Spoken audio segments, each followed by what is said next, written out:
we are joined by Mr. Sanjeev Navangul, who is the Managing Director of Bharat Serums and Vaccines. Sanjeev, thank you for joining us. Right. Thank you so much for having me on this forum. Sanjeev, you're one of the few people who has not been impacted, at least as a business, who's not been negatively impacted by the pandemic. And if one can say you're one of the beneficiaries in terms of at least a demand push at Bharat Serums. But nevertheless, there is still a lot of pandemonium, in the ecosystem.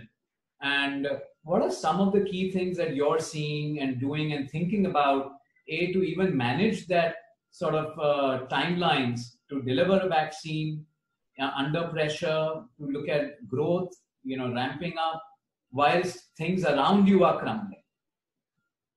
And that's very interesting, Kumar. And you're right in a way that we were a little bit more fortunate in other industries, that the demand or the need for healthcare continues to be there.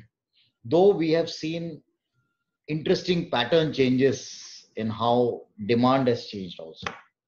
So if you looked at demand change was wherever you had a chronic illness, the chronic based companies did better because people had to stock at home, ensure that there is continuity of supply. So those companies did, the first spike went to them rather than to companies like us, which has very speciality and very focused on serious illnesses.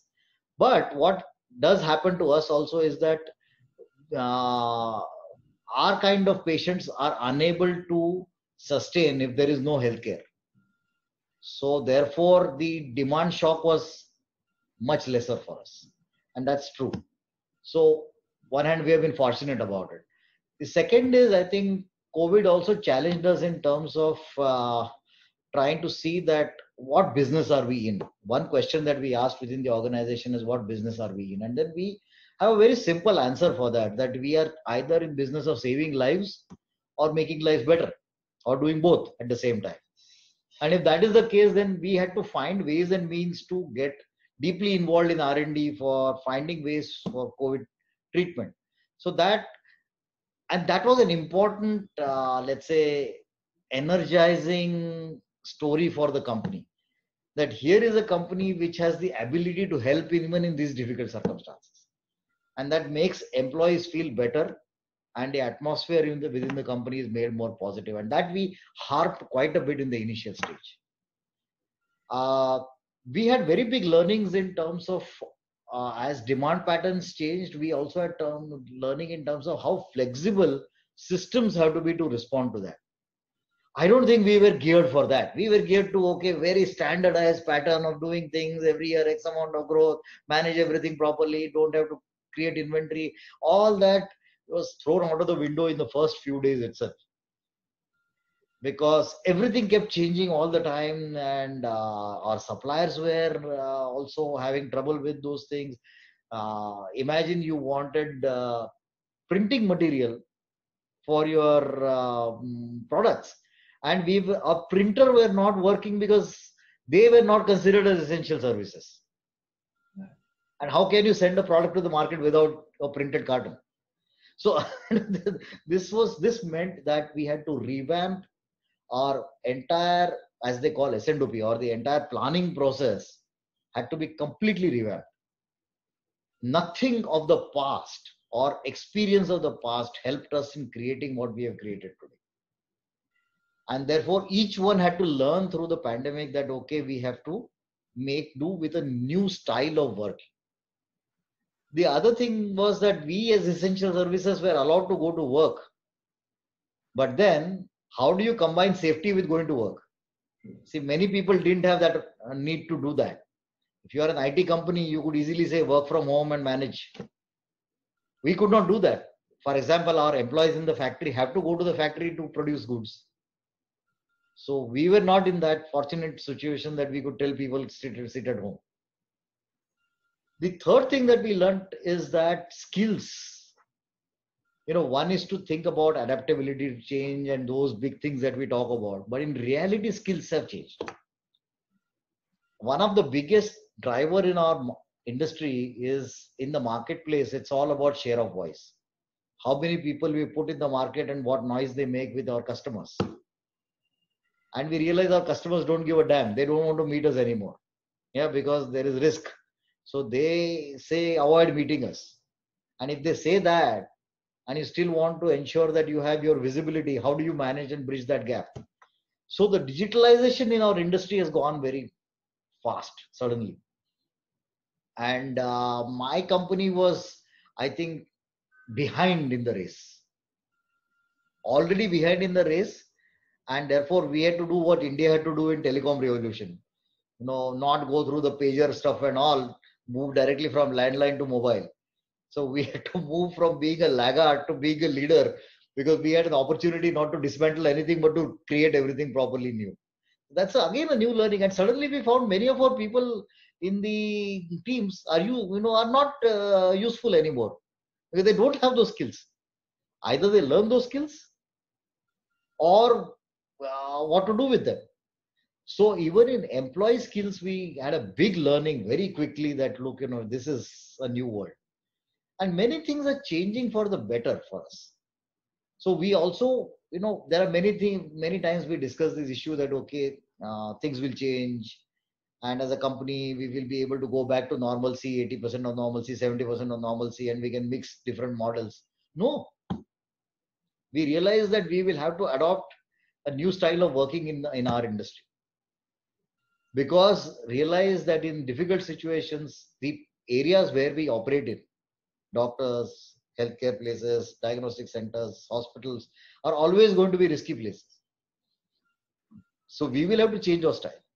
So it was the other thing that we learned in our industry again is uncommon is working capital management. Every industry is going through that cycle of learning about working capital management, but our industry was always again a cash rich industry, never bothered about working capital management, did not, if inventory to turnover ratios are bad, nobody cared so much.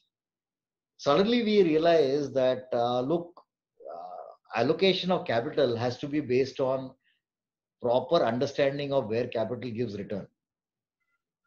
And this is again a reasonably new learning for our industry. You might be shocked, if you talk to Hindustan Lever, it's a different world, and we were a different world. So, but our people are realizing how to manage things better.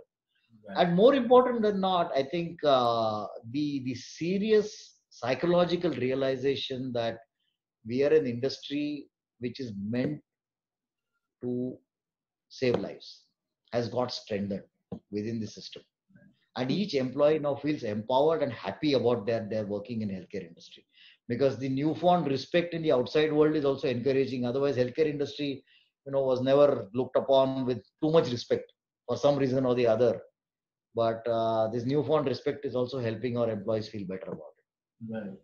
You hit upon something important in terms of the skill sets, which have forced people to be either more resilient, in terms of learning, or, being shipped out, like you said, being redundant in some way. So given that context, what is your future expectation from the chief learning officer's position, from your CLO? What is your expectation, saying that, hey, we've had this black swan event. We were lucky, like you said, fortunate enough not to be at the complete receiving end like several other sectors. But who's to know what the next black swan might bring about? And given this context, given the learnings that you've had, both on the people side, operations, systems, what are your expectations from the CLO as a business head?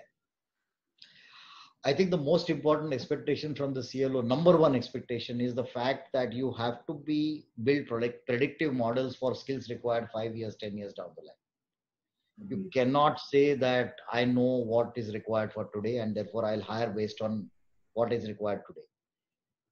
The second underlying expectation within that is the fact that only experience is not a worthwhile suitability. Attitude and understanding the personality who can deal with situations which are uncalled for or sudden or you don't understand what is happening around you, but still you're able to perform in that circumstances. Unpredictability is welcome. So those kinds of things, how to build psychometry into the whole process of understanding what skills will be required tomorrow, what kind of people will be required tomorrow, is an important thing to understand. Third is, chief learning officer cannot obliterate the fact that he or she has to understand technology. True. Because earlier, the chief learning officer could take a stand that I don't need to know about technology. The people who are in business will let them come with the requirement. I'll find a person for that. But the technology trends are equally important to understand, because then based on that, he or she can start building their own system of how do you inventorize skill that you will hire over a period of time, and what skill development you will do within the organization. The one more additional point I would say to close my in big expectation would be that, look, we are dealing with human beings, and this is going to be more and more difficult, because not only you will find people with lack of skills for future not useful, but they themselves might feel inadequate and might feel uncomfortable. So we have to deal with this situation in a very, very humane way, understand what it is, how do we redeploy people, how do you enhance skill of current people, how do you make this innate need of people to do better, how do you make best use of it, is something to think of, because you will have to be far more humane in your thinking of what happens to people than before. Earlier the markets were easier on people. Now markets are also not going to be, job markets are not going to be easier on people. So we have to be far more careful of what do we do and how do we manage our resources in future. That's a really important point you mentioned, being humane, and not just within the organizational context, but let me also now switch gears to the personal context as well. As a leader, as somebody who is responsible for the jobs and livelihoods of, thousands of others, and in your case, looking at vaccines, etc., like you said, the business of saving lives.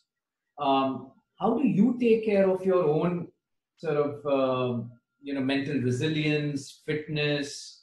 Because these are tough times for everyone in some way or the other. We've all had to make adjustments at home, working from home, family, we've got elders, etc. Give us some of those, mantras, if I can say, on what has worked for you and what is your advice to others. Yeah, that's interesting, Kumar. I think the first thing I can tell you is, the day a mock lockdown was announced, the Sunday mock lockdown that was announced. So people like us who can sense these things from a healthcare perspective realize two things. One is that this is not a mock lockdown, that this is going to come in for a longer period of time. Second thing I think was important, that we need to therefore take care of our stakeholders. So I'll tell you what happened with me. I had to give a call to my parents and my in-laws, mother-in-law saying that, you please leave your home just now. I'm sending the driver, come here to stay with us. And then initially, every time we do that, there is always some resistance, this, that, and all. There is, no, we'll come after 1 week. This time I had to put my foot down and tell that, come, there's no choice. And it helped, because next 3 months nobody could move much, and they would have been left alone otherwise. So it was a learning for me that decisions need to be taken quickly, and I have to ensure that I am able to make those decisions and convince people immediately. There is no longer this liberty to treat decisions over a period of time. Right. So that was a very big learning initially for me, that decisions will have to be taken. They might be good, they might be bad, they might be ugly, but you might have to take decisions immediately, and you have to run with them. The second thing I also realized is that first 7 days were difficult for us to even react to anything. I remember, my first response was be safe. The only response I used to give everyone was be safe. So factory, nobody, hardly 10% people went to the manufacturing premises for the first 7 days. Hardly any activity took place there. The overwhelming feeling was stay safe, stay safe. But then I had to calm down and say that, look, everybody needs to be safe, but world has to function. Our world has to function. That was another big learning, that in these difficult circumstances, how do you take those decisions to ensure safety and do this? And for me, in my mind, I don't think I had to create that balance ever. That caring and being a leader is one thing, and being a leader and ensuring that healthcare delivery happens is another thing. How to marry this was always a difficult part to it. The other thing I did was, I think my wife saw it earlier than me, and there's sometimes an interesting lesson for me personally, is that rely on your partner more in these things. My wife said that, look, you are being calm as usual because of your nature. You're trying to deal with everything quietly, but the stress within you is much high. I can sense it. So she said, I'm organizing video calls for you in the morning, but you have to go and exercise. You cannot escape that. Yeah. And she organized my trainer to work with video calls, train the trainer on how that this can be organized and all, ensure my physical health remains the same. Very And good. more importantly, I started relying on my colleagues a lot. I provided them a lot of succor and support, but I allowed them also to provide me support. Right. That emotional, I wouldn't call insecurity, but that feeling that I am vulnerable as a leader also, I had to show it openly, my vulnerabilities. That is so amazing, Sanjeev, because once we achieve a position of significance to the world, and as a leader in an organization, being vulnerable is also a source of strength, right? And I think what you've given is a really fine example of being humane by being vulnerable, right? So unless you are vulnerable, you cannot be humane. You will not be able to be humane towards others as well. I'm afraid we've actually run out of time now, but thank you. You've been very candid in your comments, and some great learnings, some great takeaways. Thank you so much for being so candid as always, and some great insights. Thank you. Thank you, Kumar. It's always great to interact with you. Thanks.